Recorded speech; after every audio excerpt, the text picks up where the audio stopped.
I'm Rebecca Lavoie, and this is the Readathon.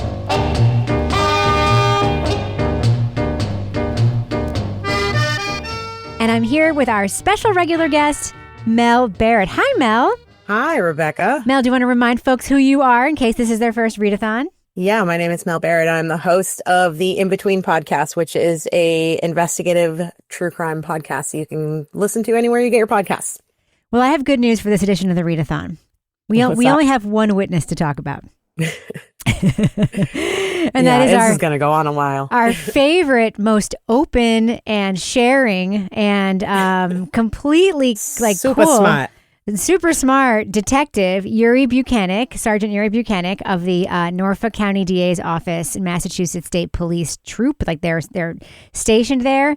He was actually Michael Proctor's supervisor. And as we were reminded yesterday, Michael Proctor was, of course, fired, and Yuri Bukhenik was punished lightly for his poor supervision of Michael Proctor. So that's some of the context. And more of the context is that Yuri Bukhenik has been one of the most aggressive investigators against the Rubber Duck Brigade in Canton, Massachusetts, people who are protesting the Karen Read's trial, etc. And he has been, arresting them for felonies. So anyway, let's talk about your impressions of Yuri Bukhenik yesterday, because you weren't here. And yesterday we got his big preview of his tactic with Alan Jackson's Cross, which was just to try to not say anything and take as much time as is possible to answer questions. What were your thoughts on yesterday? My thoughts, he just falls into this group of cops, just like Gallagher, who they just think they're friggin' superheroes and that they can do no wrong. The idea that maybe 20 years ago, you believed everything a cop said if they were on the stand is one thing, but cops have changed in the past 20, 30, 40 years. And I think that Yuri is cocky to a fault. And I think that he has this hero mindset where he sacrificed himself. He went through his whole story. He's an immigrant from the Ukraine. His family came here when he was a baby or when he was young. 9/11 happened. He and his buddies signed up for the Marines. So this guy has been a serve and protect, member of that community for a very long time. He takes that very seriously. But I think that the lines get blurred, and I think that this whole case is about this. The lines get blurred when you think you have you're this superhero out there in the streets making sure everybody is safe, but you're not doing the work. You're just trying to round up the bad guys or who you think of as the bad guys. And that's where he falls. There's something in him that will not allow him to waver from that. I don't even think that Yuri Bukhenik was a dirty cop in this situation. I think what he's done after has been pretty shitty. But I think he went into this and he thought, we're going to catch a bad guy. We got to do what we got to do. It's all leading in this direction. Let's go with it. And so I don't think that he had intentions of being a bad person, but I think he is coming off as a bad person. Yeah, well, when you are allowing bad behavior, you are by extension a bad cop. I mean, that's kind of the thing. I mean, he could be the nicest guy in the world, but... That was one of my favorite points when he turned to the jury and was like, and I gave him a thumbs up to let him know that I acknowledged the text. Yeah. Oh, my goodness. And you know what I learned today? He was talking, of course, about Proctor's really gross text chain, assuming Karen Read is guilty, calling her horrible names, calling her Emmy a whack job, C word, all that stuff. And his excuse for sort of distancing himself from those was that they came in on his Apple Watch and he liked them there, didn't see the whole text. I found out today that in 2022, the Apple Watch couldn't do that. You couldn't like things or react to them with that touch. You could respond, you could do other things, but you couldn't hit the thumbs up. The emojis. Right. Yeah. Yeah. Well, and also, who has their Massachusetts State Police issued cell phone going to their Apple Watch? That's a very good question. Yeah. That's a very, very, very good question. What did you think about the overall strategy by the prosecution via Bukhenik to really segment out Michael Proctor from the investigation when it is so obvious, and it has been documented many places, including by his wife in a press release, that he was the lead investigator on this. And obviously the tactic here is to be like, he was one of many and the rest of us are great. What did you think of that approach? Because those were some of his most frustrating answers to Alan Jackson, was refusing to acknowledge that Michael Proctor had a lead role. I think I had an epiphany today that, and this goes in line with Bukhenik and what you're asking me, because I think that they're all sort of on the same team with, Brennan and the prosecution. I had this thought in my head today, and I was just like, Brennan he's not so much putting on a case as he's getting ahead of the case that the defense is going to put on. That's right. So this is a reverse. This is the defense is putting on the case and the Commonwealth is defending it. And Yuri falls into that category. So if Yuri falls into that category, he has to obfuscate. He has to make it difficult for them to get the answers out of him. And the jury's got to be sitting here going, they're not telling us a story. Right. They are defending the story that's being told after direct is done. And it really hit me today. And that's why Yuri acts this way. That's why Gallagher acts this way. I think Keefe didn't act that way because he's not in the club. Mm-hmm. And so you can see the difference between someone like Keefe and Gallagher and Yuri. And you can see who's in on the joke and who's not. How is this a strategy? If they don't call Michael Proctor, and I don't think he's going to. I don't think they're going to call Higgins. I don't think they're going to call Proctor. I don't think they're going to call Brian Albert. No. Exactly. You're right. I do not think they're going to call any of these people. And I think Alan Jackson knows that. And that's why he did what he did for the past 2 days. That's right. He is bringing in evidence through cops. I mean, I think that not everybody understands this, but a lot of times with certain evidence, you can't have witnesses testify to the evidence, the veracity of the evidence. If it was collected by the police, a police person needs to say, yes, this happened. Yes, we have this. Yes, I can verify this is this. I can verify this is a phone extraction, etc. Like it has to come through that channel in order for them to be able to ask Higgins about it or Brian Albert about something, etc. So they need that sort of trust and verify thing on the stand. So that's why he's doing what he's doing. I have a final question for you about yesterday that I've been seeing some chatter about online, and you were talking about it as well. There is a new mystery about custody of John's phone that seems to have popped up because of steps being recorded after it was allegedly turned over to the cops. One cop says he doesn't remember getting it. It's like, and also Bukhenik is like, I don't, with the phone. Like, what do you speculate may have happened here? So at the top of the notes today, when I was getting ready to, start going through the notes as noting the testimony today, I had done some digging last night, and I went to a couple of other podcasters and people who I really trust in the sort of true crime sphere, and I went through some of the YouTube lawyers and things like that. This was very interesting to me, and it's not something I had thought about before, and now I can't get my brain off of it. Bukhenik in direct yesterday testified that when they showed up at the Canton PD, Officer Good handed him John's phone. Mm-hmm. Bukhenik and Proctor didn't show up at the Canton PD until I think it must have been 9, 10 o'clock, 11 o'clock, somewhere in there. I can't remember the exact time. Doesn't really matter. We know they never went to Fairview, for sure. Here's the data that's already out there. I went back and I looked all this stuff up. There is no chain of custody info on John's phone. Right. No one wrote it down. No one reported it. Carrie Roberts says she picked up the phone at the scene under John's body and gave it to a first responder whom she can't remember. Maybe put it in her pocket first, maybe, or something, right? Well, she took 427 steps right there in that moment, so she had it on her. Yeah. So Good left at 7:50 a.m. He left the scene at 7:50 a.m. John's phone recorded steps until 8:30 a.m. So if Good had the phone, I don't know. I don't know if Good had the phone or not. Anyway, but there is no movement on John's phone. Steps pick back up at 11:06 a.m., which is about the time that Jen leaves for 34 Fairview. Do we have a location or just steps at this point? Just steps. That's the thing. I don't know what the location is, and I don't think anybody does. Yeah.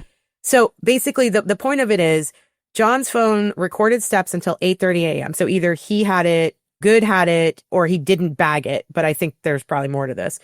John's phone stopped recording steps around the time that Julie Albert...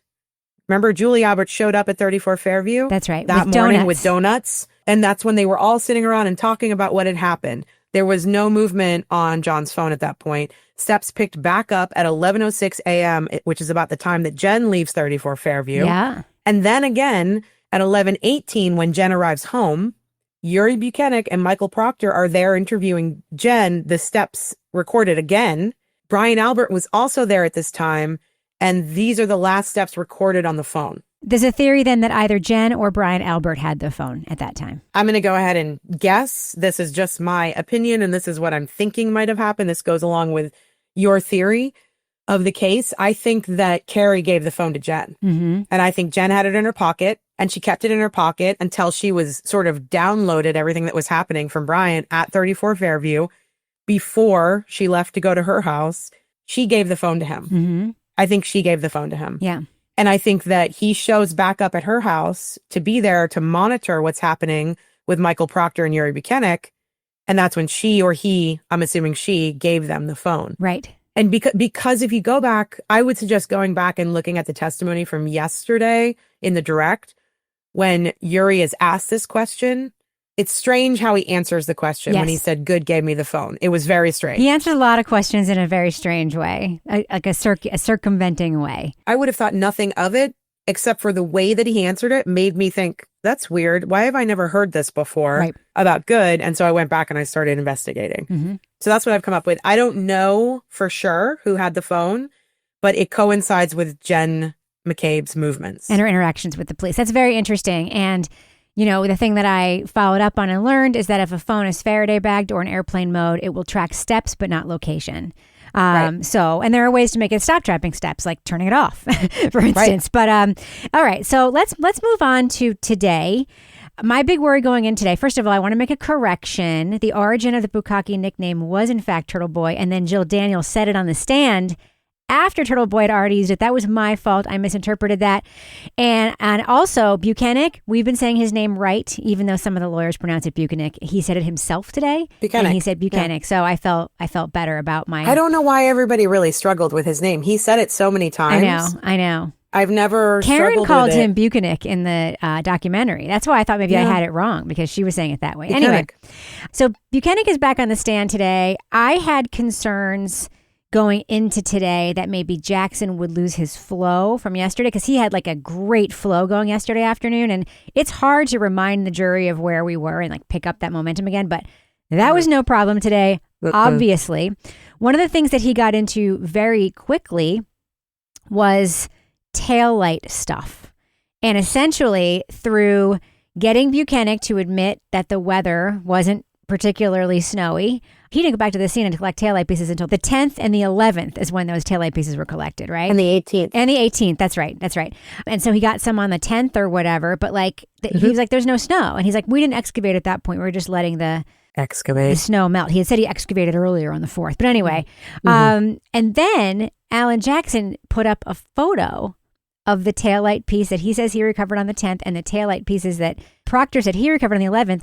And they are enormous. They're even bigger than I remembered them being. What did you think about that moment? I mean, I think the whole thing is ridiculous because if you go back to the picture, I think I dropped it, or you and Kevin talked about it yesterday, the picture of Karen leaving the driveway after she hits John's car, and then the picture of the SUV in the Sally Port are two very different cracks. Yes. And the one on the right, which is the one right after she hit John's car, is exactly the way that Carrie Roberts described it. Yes. And the way the Dighton cop described it. Yes. A piece missing. This is another place I feel like we keep saying this could make or break the case, but I do feel like these taillight pieces could actually make or break the case because, well, A, why are there taillights in the lawn and not in the street? That's my first one.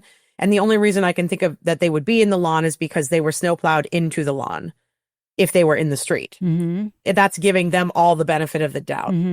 I have a bigger issue with the fact that by 2/18, so February 18th, supposedly all of the taillight pieces were found. They were bagged. They were put into evidence. And then there was no chain of custody from 2/18 to 3/14. Correct. February 18th. And to be fair, it was actually February 10th because that's when Yuri says that he took them to the district attorney's office. Yes. So from But February, then more were found after that on the 11th and 18th. Right. So let's just say February 18th. The last time that they were found was February 18th. So from February 18th to March 14th, no chain of custody. The lead investigators on the case, Michael Proctor and Yuri Bukhenik, have no idea where those taillight pieces were and what happened with them and what people were doing with them. I gave them to them, says Bukhenik. I gave it to that them. Part, I wanted to reach through the screen at that part and strangle him. What do you think the jury thought when he was looking at an envelope that had, and the jury could see it too, that had Michael Proctor's handwriting on it, and it was signed, like it had his initials on it, and he would say, I don't know who wrote that. What do you think they were thinking? He kept saying, well, I gave it to him. Yeah. Him who? And then he changed it to them. He's like, I said them. I'm like, oh, are you good with pronouns now, Yuri? Is that what you're doing? Right? So then Alan Jackson is like, okay, so all right, so there's 4 of them. I'm going to name all 4 of them. You tell me if I'm correct, if these are the 4 guys. He names off Proctor and Good and Yuri and the other guy. And he says, did you give it to him? No. Did you give it to him? No. Did you give it to him? No. Did you give it to him? No. Well, if you didn't give it to any of those 4 of them, who'd you give it to? I gave it to them. Yeah, them. I couldn't believe it, Rebecca. I couldn't believe it either. And Sue O'Connell says the jury was giggling and like they were real. She said this jury was reacting big time today to everything, which fascinates me. The whole court there was that one moment where the entire court erupted in laughter, including Bev. There were a few really funny moments today. One of my favorites came near the end when, he asked Bukhenik a question and then he went over to confer with Little while he was answering the question. And he was like, yep. Are you listening to me? And he's like, no, I'm good. And he's like, but you asked me a question. He's like, I know the answers to all my questions. It was such a great moment of like dickish lawyering. I think that Brennan has been counting on the jury reacting poorly to Jackson, and I don't think that's happening this time. You're right. I think you're absolutely right. I think that it was so bad what Bukhenik was doing today and yesterday, but more so today, that any jury member, and you can take that from any political spectrum, you can take that from male, female, breaking down the lines of male, female, young, old. You're looking at this guy and you're watching him act like a child who doesn't want to tell you what he's done. Yeah. And he's not acting like he's proud of his work. He's acting like he's defensive about his work. It's a very different thing.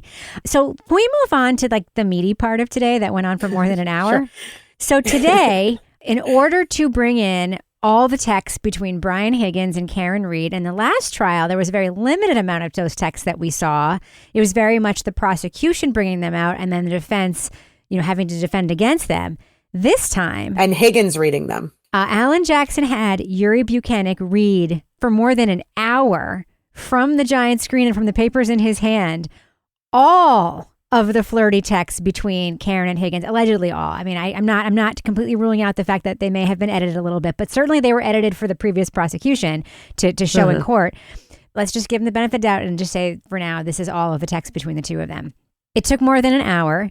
There was some cringe shit in there, and there was some embarrassing stuff in there. I'll just tell listeners, if you haven't watched it, there's this incredible moment near the beginning where she sort of approached, she's the one who initiated this conversation. Mm-hmm. She's clearly lonely. She's clearly looking for validation. So is he. He's so thirsty. Mm-hmm. It's ridiculous.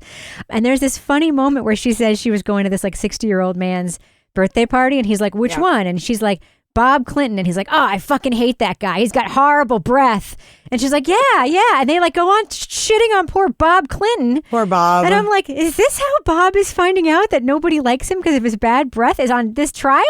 How humiliating for Bob. That was incredible, right? Yeah. And then, yeah. And then there was this amazing revelation that kind of went unnoticed. I mean, I follow on the Reddit and on Twitter. I have like 3 accounts open as I'm watching this. Nobody commented on the fact that he talked about why he goes to the military bases all the time. That's where he buys his booze. It's cheaper. So it's amazing because we know the military base plays a big part in his destruction of his phone. And I don't know about you, but I've often thought, like, what the fuck is he doing on a military base? Now we know it's where he buys his Hennessy. Like, it's where he buys his Jack, his Hennessy, all the shit he drinks. And there was so much drinking in this text thread. Like, oh my God. He's showing photos of his drinks. At one point, she showed a photo of her drink, and it was in a Red Sox glass. And that made me so happy because you had just said to me, this is the most Boston flirting ever. I told you. I mean, like, I couldn't believe some of the language. It reminded me, I have my grandmother's voice in my head while I'm listening to all of this because, like, you asked me what I think of Bukhenik. My grandmother would definitely describe Yuri Bukhenik as a puke with a sourpuss. You know what I mean? So it's like, but I texted you and I was like, this flirting is the most New England flirting I have ever seen in my life. I don't have the quotes off the top of my head, but it'd be like, yo, loser, what are you doing tonight? You know what I mean? Yeah. Like, you going out for drinks? Yeah. It was like watching a reality show is what it was like. We should go back and explain how this all came to be, Go ahead. because there were a lot of sidebars. Yep. There was a lot of breaks. Yep. So basically, the morning goes on. He's like just pulling teeth to get information out of him about the evidence. But I will say, Alan Jackson, the way that he set up today's questioning and the way that he told this story was masterful. Yes. Like, he set this guy up to say they're shitty investigators. They didn't do a good job. They don't know how to do cross coordinates. Oh, that was so awkward, the cross coordinate. Oh, that was so awkward. I wouldn't know how to do that. And Alan Jackson explained to him how to mark evidence at a scene using strings. How embarrassing. And all I can think about is, Bev, if this goes the right way for the prosecution and Karen is somehow convicted, though I don't think she's going to be, this appeal is starting with you not allowing that police expert. Correct. Absolutely. Because you think that the jury understands how investigations work. Well, let me tell you, Yuri Bukhenik doesn't even understand how investigations work. So how should the jury? Alan Jackson does, though, thank goodness. Alan Jackson does. So anyway, so he gets through all of that, and then they take a short sidebar, and then Bev comes back and says, give Mr. Brennan the copies of everything we've talked about, and then give them to Yuri Bukhenik to review.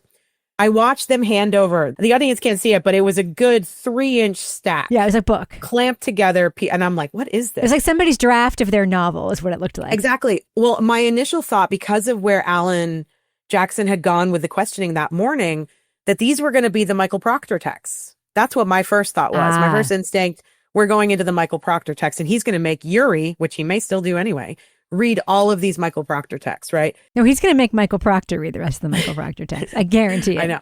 You know, AJ, he's about to have Yuri read all the texts, and then Bev says, surely you're not going to have him read through this whole document. And Alan Jackson goes, oh, I plan to. And then sidebar, you know? Long ass sidebar. Long ass sidebar. So she's like, we're going to take our morning recess. Jury can go out. We're going to be gone for half an hour. They come back an hour later. Yeah. Yeah. Right? And then these are texts between Higgins and Karen. Yes. That's what we finally And we should stress, discover. This is not from a phone extraction. It's from screenshots of Higgins' phone that he took and sent as a PDF or whatever to the police. And they just assumed they were great because we trust and verify. We trusted that it was good, and then we asked him, and he said it was. I'm like, that's not what fucking trust and verify means. That's just trust and trust. Nope. Yep. Trust and trust. Trust and trust. Trust and trust. Oh, he's a Boston cop. Is he going to catch any shit? Nope. But my thought was, okay, so it's not the Michael Proctor text. My next thought was, holy shit, they've extracted Karen's phone to prove that Higgins cherry-picked his text when he gave them. They could be going there. We don't know. But that's my thing. Why haven't they done it yet? Like, why has no one done that yet? Yeah. If you really want to see the conversation in all of its glory between Higgins and Karen, they have Karen's phone. Yeah. That's what I thought they were doing. So I kept saying to you, oh my God, they've pulled Karen's text so they can prove that Higgins cherry-picked, blah, blah. I was wrong. Yeah. These are just the texts that Higgins extracted from his own phone, printed out, and gave to the investigators. He didn't extract them. He screenshot them. He screenshotted them. Yuri goes, this is how he explains, like, you know, the good police work they did.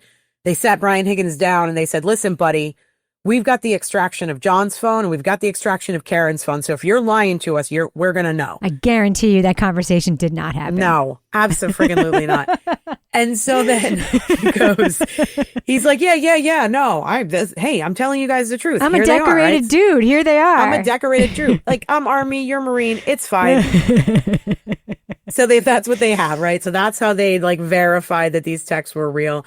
And then Yuri starts reading them. They're not on the screen. And he gets about 3 pages in. And while he's reading them, he's having to go, hey, how's it going? Hey, it's Weed Whacker.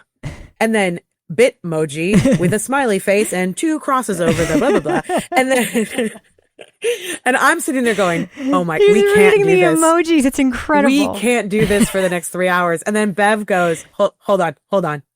She's like, hold on, everybody. Is there any possible way that we can put these on the screen so Mr. Bukhenik doesn't have to read out the smiley face emojis? It's so much better for the jury to see them. I think it painted a much clearer picture. And the whole courtroom's laughing at this point, though, which I thought was great. It was. And then Bukhenik put on his high school acting hat and actually started adding like inflection and character. And he talked way faster. He got into it. So into it. It was incredible. I think he was like so happy that he got to do that and not anything else. I wasn't suggesting anytime soon. I know you're with your friend. I meant my house. Probably after 8. Okay. If you don't want to, that's fine. No pressure. I will. A drink? What do you drink? Are you out now? Sorry. I'll drink whiskey if that's what you're having. Send me a pic of you two. After a few minutes of it, he had a rhythm. But yeah, the whole courtroom was laughing. They get the text up on the screen. They, make a stipulation between the two sides that they are going to agree that Karen's bubbles are in green or blue and that Higgins' bubbles are in this color. And then they move on. Higgins were in blue, Karen's were on the left, his were on the right. Yep. And for the next hour and a half, all the way through lunch, basically, Yuri Bukhenik read the entire, what we have of the text exchange between Karen and Higgins. And let me tell you, there was a lot left out from last year. Oh, hell yeah, there was. They were... Well, one of the things I just want to point out is that Sue O'Connell said, even though it became a little bit monotonous at home, Sue O'Connell said the jury was riveted. And they were all writing notes. And she said, I cannot stress enough how much the youngest male juror is paying attention to this and writing copious notes. And she said the only other witnesses he really perked up for were the tech witnesses. So she's like, people were riveted by this. And those texts, it's a risk for them to have him read all of them because it definitely shows that she's unhappy to some extent in her relationship. It also paints her as, and by the way, I actually, as somebody who's sort of been in this situation, I don't think it paints her poorly with the kids, but it could be interpreted that way. Because I think that it also showed the full picture. Basically what she said, for those who haven't seen them, is her and John's relationship is difficult and complicated because he has kids that aren't his kids and he already is struggling with them. Then you add her in, she's expected to be this nurturing person for kids that aren't hers and aren't his. And it adds this extra layer of tension. But she said she's very close with the niece. And they fought a lot about the fact that he thought she was spoiling them. And one thing that's interesting about that is there's just a lot of dynamic stuff there, but she kind of unpacks all that. I think it kind of humanized her. The jury might not feel the same way. But aside from that, like substantive stuff, the stuff about the liquor, the stuff about all that, these were just some fucking thirsty, flirty, ridiculous texts. So why are you texting me? What do you think about me? What were you thinking when you looked at me? What are you going to do, Karen? What are you thinking? What are you going to do, Karen? Yeah. So thirsty. And she's gaslighting him into thinking that she said something she didn't say or didn't say something she did say. And he's gaslighting her being like, okay, well, I guess we're done here. And she's like, what do you mean? And it's just like, it's so fucked up in such a funny way. How about that one section? And I did not write this section down because I was carpooling, but I heard it and I thought, oh my God. It was the part where they were like, they went back and forth like boom, boom, boom, boom, boom, one or two words. And it was something along the lines of double hitter, you strike out, blah, blah, blah. Do you remember that part? Yeah, it was weird. It was so weird when it was so like Boston sports references, but they were flirting. Yes. Yes. So strange. You were telling me that Kevin's commentary was also very funny during this. Yes. How can I make you happy? Just eat my Brian. That wasn't, by the way, that wasn't in the thread. That was something my wonderful husband said in the background. Mm-hmm. One of the funny things I actually forgot to mention from earlier in the day, which was really a precursor to all this, was that Jackson and Bukhenik grappled over what the word theory meant. Because Jackson was like, you made assumptions. And he's like, we had theories. He's like, a theory is literally an assumption. And he's like, can you get me? I'd have to have a Webster's dictionary in front of me to know what theory means. It was wild. And then, so he pretends he doesn't know what any of these words mean or are, but then in the texts, he comes up with a word like archaic. Archaic. He can read it. When he's angry, he says big words that, not everybody like corroborate. And, it's like he's using all these, not necessarily all police words, but he's just playing so stupid with Jackson. And that kind of came out when he's reading the text because they were a couple of big words, non-natural ESL, which he claims to be. English, not his native language. He says English is his third language, which you moved here when you were 9, buddy. You're fine.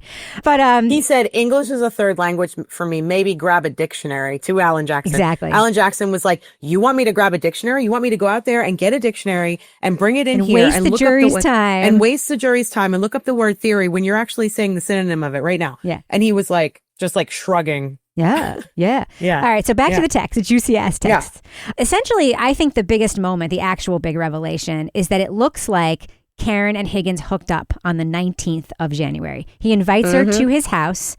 There's no texting for whatever amount of time. And then she's like, I'm home safe. Yeah. So something happened that night between the two of them. And that's when she started pulling back and not texting him anymore. Just their texts after that were super quick, super transactional. He's trying to get her to engage. She's kind of blowing it off. I thought we're friends, whatever. And we can hang out. And the whole tone changes. What did you think about that? Well, I remember Brian Higgins testifying about that night last year. he made a point to say that they didn't hook up, but that it was kind of awkward, like they were trying to make out or something like that. And it was kind of awkward and they both just sort of called it quits and went home. That sort of falls in line with the text that he has, but there is a possibility that they got like, knee walking drunk and tried to have sex and it was a mess. Or that they had sex and it just sucked. Well, that's what I'm saying. Like, it was just sucky. I mean, he might just be bad at sex. Maybe he has whiskey dick. Who knows? I mean, he drinks enough, certainly. That's what he drinks enough whiskey. So it could have been bad sex, but also she had said, and apparently the jurors were very entertained by this. She said in the text that she and John don't share a bed because she's learned a long time ago that like it's archaic to share a bed and it's much better to have your own bed. Apparently the women jurors thought that was really funny. Yeah. But, so it was very clear she wasn't going to spend the night there because she doesn't spend the night even with John in their own house. But yeah, so I thought that was interesting because it would make more sense that he'd be angrier if they had hooked up and she pulled back than if they were just flirting and she pulled back. Like that to me makes more sense. And keep in mind, this is 5-6 days before. It's the 19th, so it would have been 10 days. 10 days. And then she completely stopped talking to him 6 days before the murder. That's right. Yeah. You had 2 interesting observations about these that I wanted to ask you about. Sure. You did. So you said to me several times in text today, you brought it up a couple times. You said there's time deleted here. Yeah. Yeah. Do you want to talk about how it seemed like they were jumping around subjects or something? Yeah. So Jackson basically told him to not just read the text, but read the dates dividing text. So basically the first set of texts is on January 14th. The next date I heard him read was January 19th. Now, a listener on Twitter tells me there was also one on the 16th. So if that's true, I'm going to assume she's right. 14th, 16th, 19th. They texted so many times about so many different things. It's very hard to imagine that all the texts from between the 14th and when we heard the 16th and then the 16th and when we heard the 19th happened in one day. That's actually very difficult to imagine because they refer to the passage of time in some of those texts, like last night or whatever. And then the other thing that's interesting is there was topic jumping. Like all of a sudden she's responding to a question about the Brady Bunch that we didn't see him ask. Right. And then she's responding, making a joke about his quote truck that we knew they talked about the truck earlier, but it seems like it came from nowhere. So there's a few responses in there that appear as if they came from either nowhere or Karen's just catching up on texts from like 5 hours ago and responding to those. But the Brady Bunch thing was the one that really threw me. I'm like, where the fuck is this Brady Bunch reference coming from? So I have 3 options. Yeah. Either they're psychic and also communicating mentally. Or they're communicating on a different app at the same time and getting the two things confused. Or he deleted some of the texts. Or maybe they just jumped around topics because they don't know how to converse. That's another 4th option. But that leads me back to we have to see Karen's extraction to see what was deleted, because then you understand why it was deleted once you see what has been deleted. Right. So I thought that was an interesting point you made. The other point that you made was Kevin from Southie. Oh, you want to talk about that? Yes. So for listeners who might be new or might not know, what I think is objectively the funniest part of the whole Karen Read story is that a few months ago, there's this like YouTube talk show of these 2 dudes. Boston They dudes. just like hang out in a car. One of them was like in a car doing like broadcasting from the car. And they're talking about the case and they're very pro Karen Read. And somebody calls in and is like, hey, this is Kevin from South Boston. You're live with JFK and James. Hey, man, what's up, guys? Kevin from South Boston. What's up, Kevin from Southie? What's happening? Listen, I appreciate the things that you 2 do, you and James, right? But let me ask you something. Those 2 dudes that you're accusing, right? They're decorated dudes. What happens? Like, can you look at this from both sides? And this comes out that she actually did it? Are you ready to, like, put it out there that you were wrong? You sound like Higgins, bro. You wrong. Is this Higgins? Is this Higgins? You wrong. You're Higgins. Why are we wrong? Why this are we is wrong? fucking Higgins. Higgins called the phone. He hung up. That was Higgins, bro. You wrong. He said that phrase, wrong. And then he fucking hung up, which, by the way, kind of confirms it was probably Higgins, that the guy, instead of just, and then in the text today, a couple of times, instead of writing the word your, he wrote you. So an example would be, this is an exact example, but it would be like, you being bad right now. Why you being fresh right now? And I'm like, he's saying you instead of you are, Like he did it a couple of times and I'm like, that seems a lot like Kevin from Southie coded to me, that kind of language use. But I'm not a forensic linguist. Yeah. It's objectively hilarious. I don't think there's a reason why they would ask Higgins about it on the stand or whether they could without an objection. I wish they would. But God, I want them to ask him about it because I wish that they would. The hang up says everything you need to know. It says everything you need to know that he would call in to a stupid YouTube show that probably only had a few hundred viewers or whatever. Maybe they'll ask Higgins. I mean, maybe once he gets on the stand, they will ask. Maybe they can. That would be incredible. I mean, I know this sounds ridiculous, but I think that Jackson should ask Yuri Bukhenik about the friggin' rubber duckies. Mm-hmm. It shows his bias. Right, but they're not allowed to talk about witness intimidation cases in this trial. I know. Damn it. I did want to say one other thing going back to the way that Yuri was reading these words and using his words very well when he was reading the text.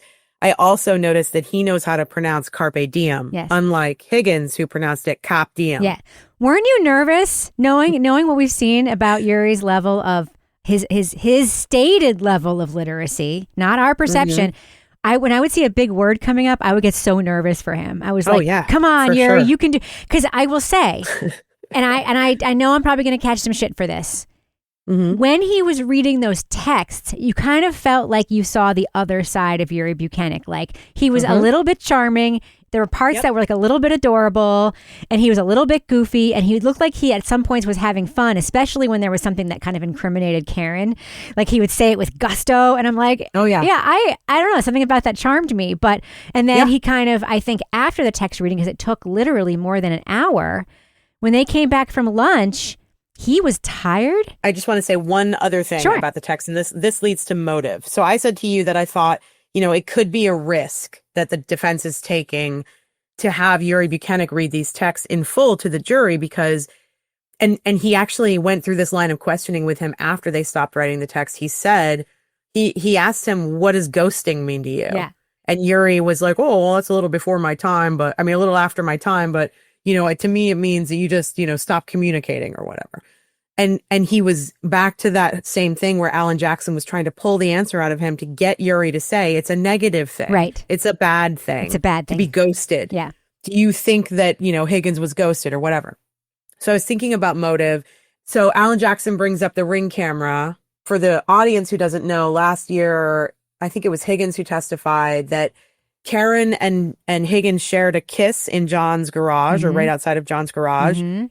The kiss wasn't caught on the Ring cam, but the lead up to it was. Yeah. And they text about it. And Karen's like, I'm not stupid. I know where the cameras are. She's casual about it, though, that John saw them together. Totally, and completely it freaked casual. him the fuck out. He was super freaked out because he's a secret keeper. Right. So he was so freaked out by that because, there's a lot. I can see why he would be freaked out by it. I would be too, probably. But I also probably wouldn't be doing what he's doing with Karen behind my buddy's back. But whatever. So Higgins, is at this point in time, I'm just trying to get into his mindset. He's like, oh shit, John knows I'm flirting with Karen. He and I, have the potential to work together. We're also buddies. I hang out at his house. I text with him, about his nephew's game controller. I hang out with him and Karen, and now he's going to start suspecting. And then after that conversation, it starts to go quieter. Yeah. So Karen and John have talked this out on their side. Higgins is sitting in that weird place where he doesn't know what John knows. Yeah. He doesn't know what John thinks. He doesn't know any of this stuff. And the next time he sees John is the night of the 29th. He might assume John is raring for a fight. And by the way, I don't know for sure that John wasn't raring for a fight. John may have gone in that house and he may have thrown the first punch. That's a thing we just do not know. Here's one of the things I was thinking about today, along with your theory, and actually it comes from the testimony of Alan Jackson asking Yuri Bukhenik, and I think this happened after the text, asking Yuri Bukhenik about the wounds to John's face. Mm-hmm. And I always thought it was strange, the laceration and the cut near his nose. Yep. I always thought that was very strange. So he's asking, he had these big golf ball size, blah, blah, blah, on his eyes. He had a laceration on his eyebrow. He had this tiny cut on his nose. So Yuri already preempted this in direct with Brennan by saying the defendant said that John told her he hit his head a few days before. Bullshit. All new information. Bullshit. Here's the thing. Do you remember in the interview, the ID documentary, when Karen said when she first got to him, she pulled a tiny piece of glass out of the cut on his nose and it started bleeding. She did say that. Immediately, as soon as I started thinking about the motive, I started thinking, okay, they get to 34 Fairview. They might have been arguing. They might not have. Who cares? Mm-hmm. Karen drops him off. He walks right into the garage or he walks into the breezeway and then into the garage where Brian and Brian are. And he immediately goes at Brian and he's got that glass in his hand and the glass somehow gets smashed in his face because the glass is embedded in his skin. Mm-hmm. And they get into a fight. Dog gets involved. He falls back, hits his head. Then they have to deal with it. Yeah. My initial reaction is exactly what you just said. I think John went in there looking for a fight. He could have. And Brian and Brian were already hopped up because of what was happening at the bar before they left. Right. Like Brian was also like, I think he was doing that thing that dudes do sometimes where they have fear and they're nervous about something. And so they cover it up with bravado. Yeah. Yeah. So he and Brian were playing at bravado at the bar. I think they were talking in code at the bar about Karen and John. I do too. Yeah. I do too. Yeah. And I think that if at that point in time, Higgins hadn't spoken to Karen for 6 days and he didn't know what John knew at that point in time. Ooh. Yeah. There it is. Well, then, so after the texts, we had 3 very interesting lines of questioning. One was that he showed Yuri Bukhenik all the videos from the waterfall and made him point out when Brian and Brian were tussling at the table and then point out and when they were about to leave that, and he wouldn't completely concede it, but the jury saw it, that it looked like Higgins was going toward or at least gesturing toward and maybe yelling at John at the bar, at the other end of the bar. Yep. So he made him go over all of that. He made him go over the timeline. The one thing I'd wished he'd done, because he talked about how he was texting Karen while at the bar. You can actually see it on the tape. Yep. I wished he had said, does this line up with the text to Karen Reed that said, is that timestamp? I would love it if he had done that. Because it's so fun to watch Higgins actually do that. But yeah, that was really interesting. Did you have any thoughts about the bar scene? I did. I actually have a Jen McCabe thought about the bar scene. Do you know at the end when they're all, Brian and Brian, they've already left. And Jen grabs Karen by the arm. This may not be on tape anywhere, but this is what's been testified to. Grabs her by the arm and she goes, "You're coming with me." Mm-hmm. 2 things. What was Jen's motivation right there? Was her motivation, she can see things getting tense with the Bryans and John and her, and she may already know something weird has happened between them? Is she trying to separate Karen to protect Karen? I'm not saying she wasn't trying to protect her, but to separate her, to protect her. Or was she saying, you are wasted, you're not going to drive, I'm taking you with me? Well, it looked like they were having a really good time, her and Jen. Like they're chatting the whole time. At one point, Karen has like her arm around her. Yeah. It's so weird to see them be so jovial together, but it's clear as day that they got along that night. So yeah, that was really interesting. I totally agree. Can we move on to the next thing that happened? Yeah, let me just say one thing about Yuri Bukhenik. One of the things I loved about him narrating those videos was we have a law enforcement person looking at that video and saying, "Oh, it looks like they're squaring up, like they're about to fight." Squaring off, yes. Squaring off. And then he had to describe what that meant. And he's like, I don't know what the word theory means, but I do know what that means. Yes. 2 guys playing grab ass. Yes. No, they were squaring up. They were pretending to fight. Yes. Anyway, yeah. So then we move to another piece of video evidence that was finally shown in the context in which it should be shown in front of a jury. This is the first time we've seen it during this trial, I think, of Karen Reed backing out of John O'Keefe's garage at 5:07 in the morning. This is when she's about to go to Jen McCabe's house. Mm-hmm. And now they have a somewhat enhanced version of this video that they were able to put in evidence where she, clear as day, backs into his car and you see the tire, and they prove it by blowing up the picture of the tire of his car, and you see the tire rocking back and forth. So it was not like it was a tap, but it was like an aggressive tap, clear as day. Mm-hmm. And then he had to make Yuri Bukhenik acknowledge, and it was like, did you come across this during your investigation or whatever? And he's like, no, it's because, if you look at the video and it looks shitty, you can't see that. But he's like, but can you acknowledge now that those 2 cars, that there was a collision? And he's like, I will acknowledge from what I see on the video that it appears as though there may have been contact between the 2 cars. Like he couldn't bring himself to say, she hit his car. But I really want to know how the jury reacted when they saw that, because to me, that is a when I talk about reasonable doubt, that's like one of the 3 things that I tell people about is the fact that Absolutely. she hit his car on the same rear taillight section and then drove away. And you see at that point a little bit of white in the taillight when she's driving away. Yep. And I mean, and Alan Jackson got him to say to the jury, where on the car did she hit? And he had to say right rear passenger. Right. And then that's when the car pulls out in the video and you can see the difference in the 2 lights of the pictures that you talked about yesterday. I was like, thank you, microdots, because from an editing standpoint. I hear a dog. Either it's a did you dog hear her? or you just It's farted. her. I think it's a dog. No, I did not fart. It's this dog snarfling She's the behind best. me. She's the best. I don't even hear Hey, her Ruby. anymore. Sorry. She's like, meh. The editing that Microdots did for this video was, and I'm not sure the jury or a layperson might have understood it, but as an editor myself, so you have, let me just explain for the audience. And I would tell the audience, please go find this video and watch it if you want to. I can link to it in the show notes. Yeah. Definitive proof of when her taillight was cracked. And it was in this moment. Mm-hmm. Basically, the way that the screen is set up is you have a wide angle view from the ring camera of Karen backing up and John's car is sort of perpendicular to her car. Mm-hmm. And keep in mind, this is 5 o'clock in the morning and she's still knee walking drunk. Yeah. And she's backing up. So you see this wide angle view of it, and upper in the right hand corner of the screen is the close up view of the tire of John's car. Mm-hmm. And it's kind of grainy because they had to enhance it from within that ring video. So the car, the tire in the little box, nothing's happening with it. You see Karen start to back up. And then you see in the upper right-hand corner where the box is with the tire, you see at the exact moment of impact, the actual movement of the car from her car into that sort of, little pop-out screen at the top. Yep. And I'm telling you, it's so convincing. Yeah.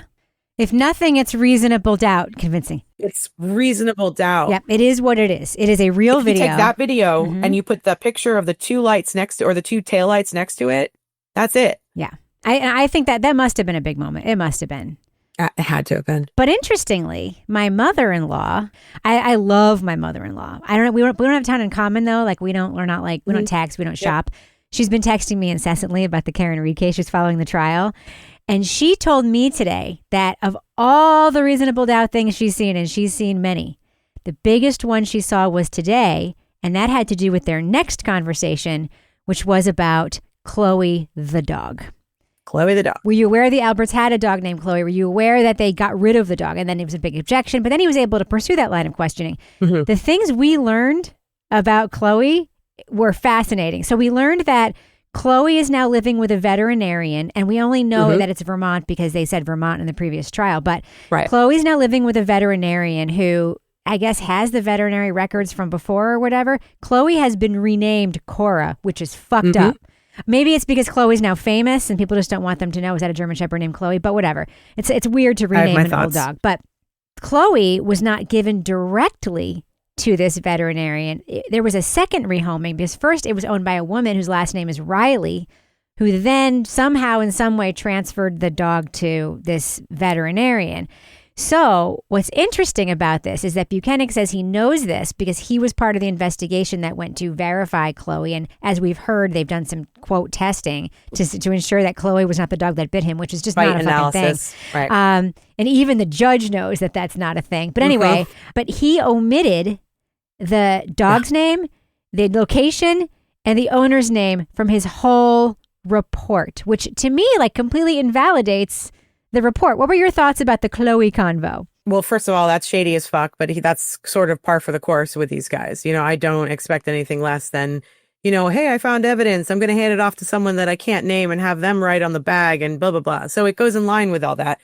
But coming from the perspective of somebody who owned a dog walking company in Boston for 13 years, I can tell you that I've had dogs who have been in a dog fight. Like, my clients' dogs were in a dog fight.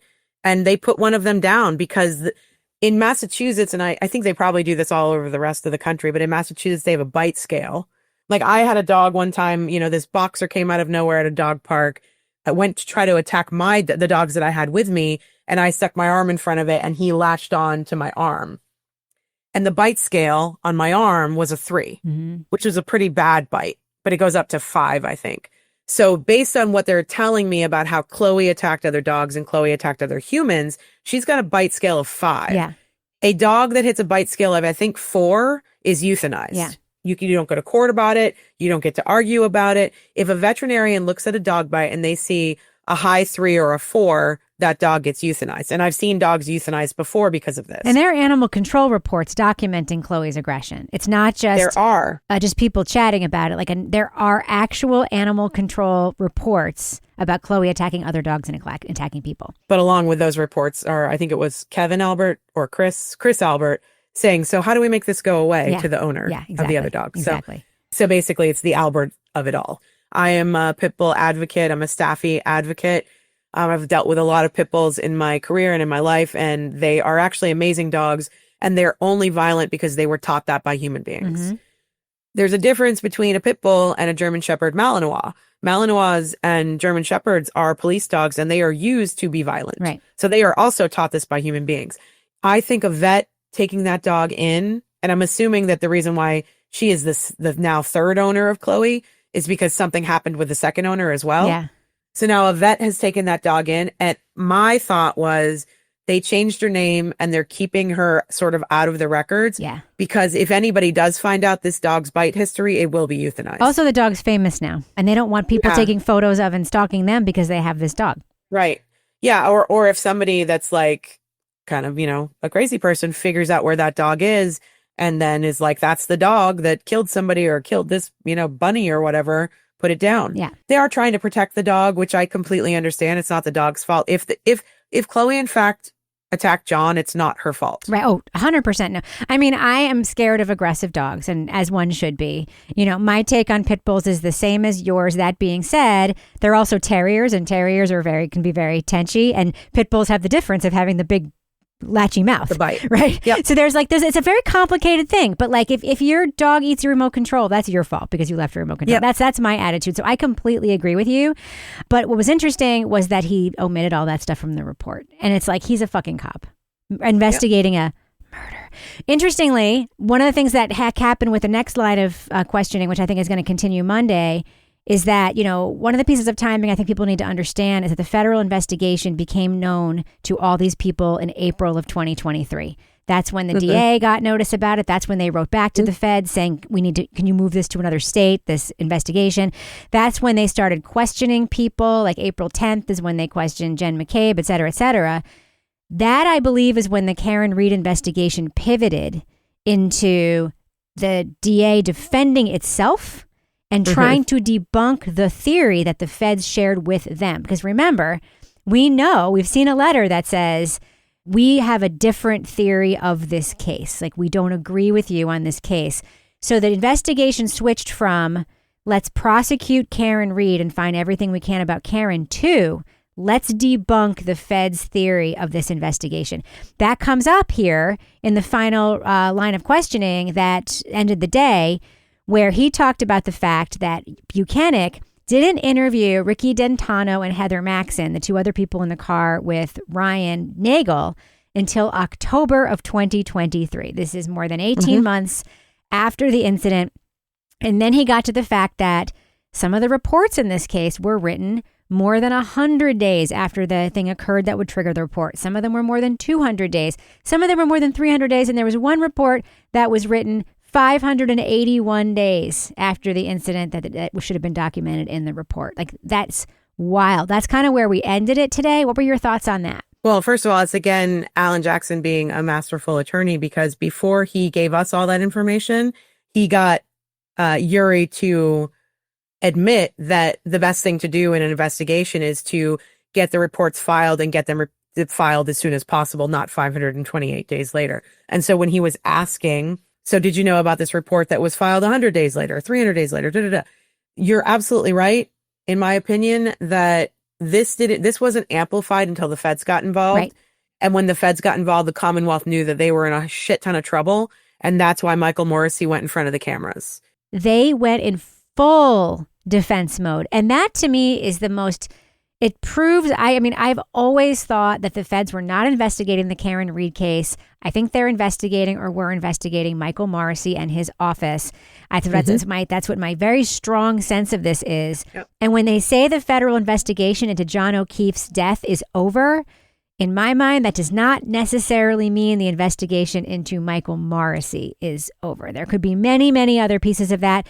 The Sandra Birchmore next hearing was just pushed back until July.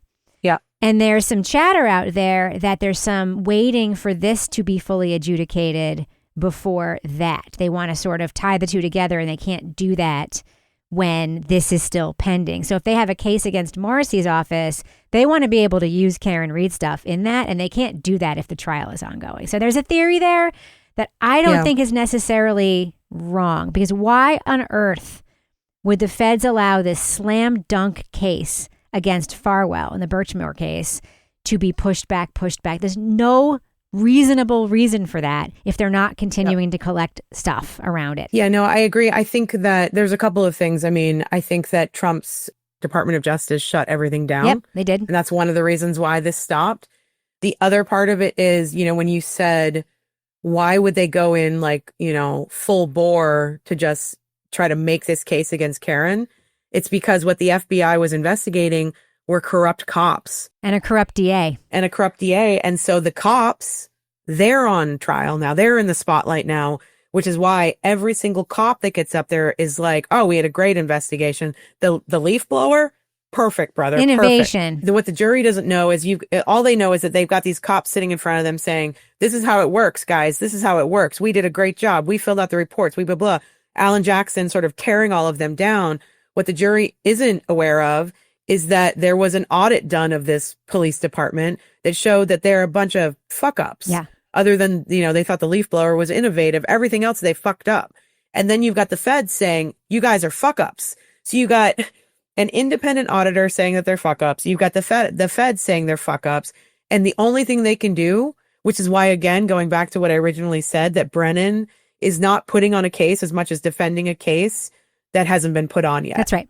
That's right. And that's what the cops are doing too. The first thing, if you watch any murder trial, they first superhumanize the victim.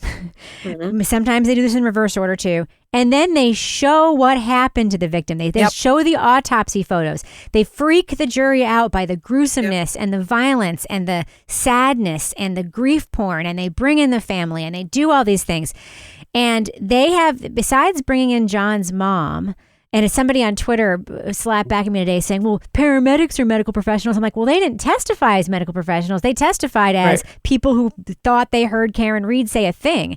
They can't testify about medical conditions because they're not doctors. Like, that's a thing. And neither can Yuri. Right. And it's funny, Yuri kept saying that today. I'm not a doctor. And I was like, no, you're not. And I'm not sure if you know what the word doctor means. Should we get you a dictionary?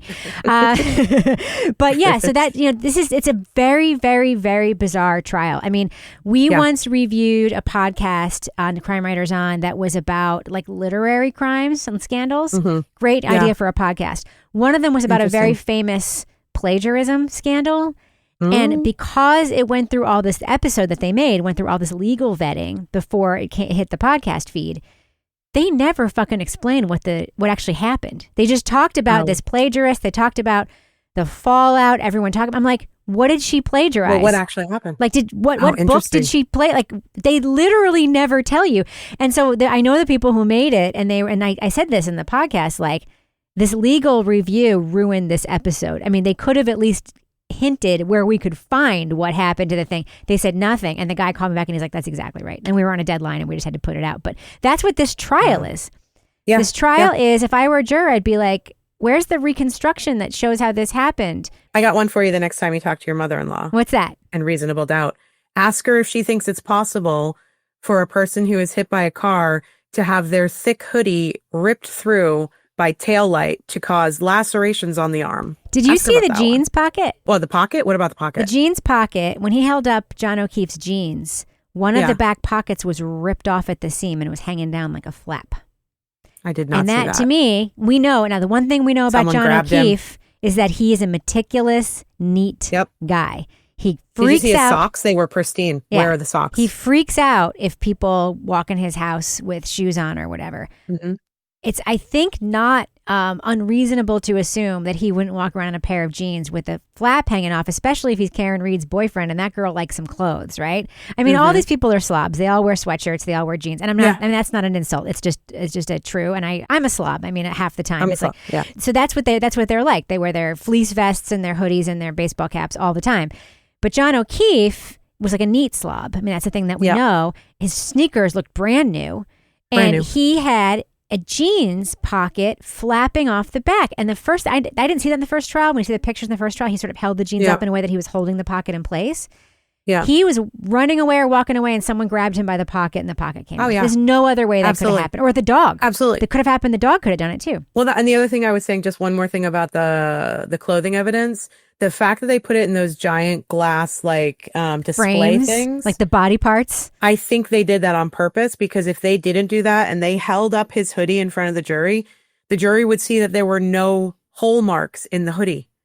Right. And in order for him to get the lacerations that he got on his arm, if the prosecution is saying what I think they're saying, that he got hit by a car, those shattered taillights and the cocktail glass ripped through and cut his arm open, show me the holes in the hoodie.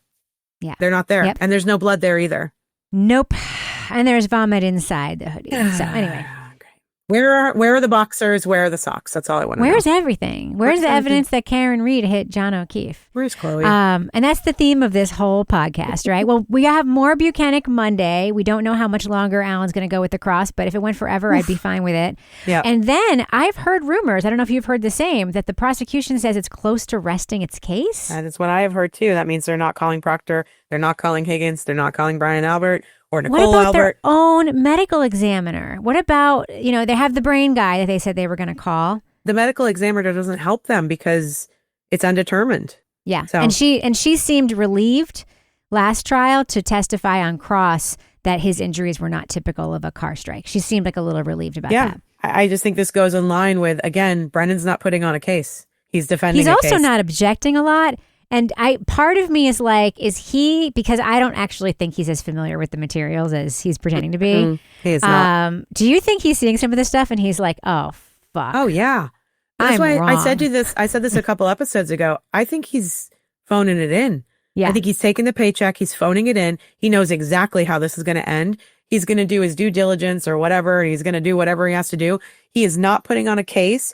Bev keeps saying to the jury, we're on time. We're on time.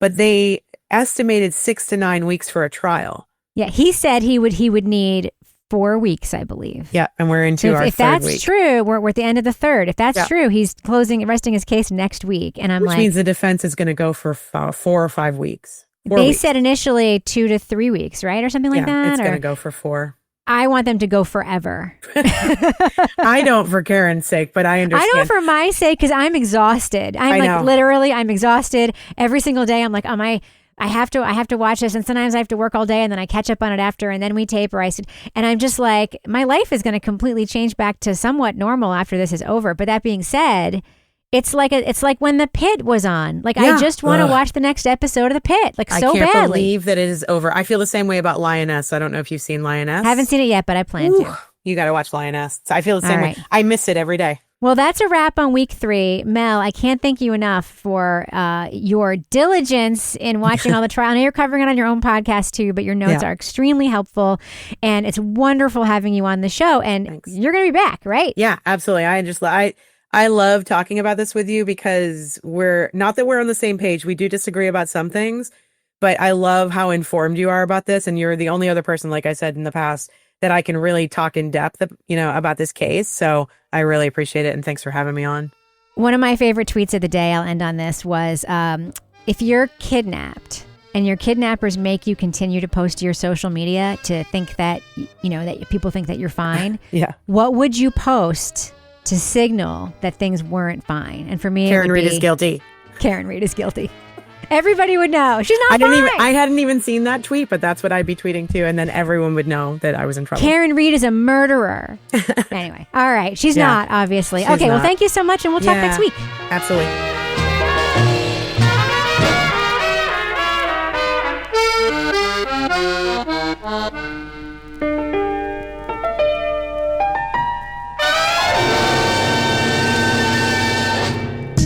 Alternative in crime media.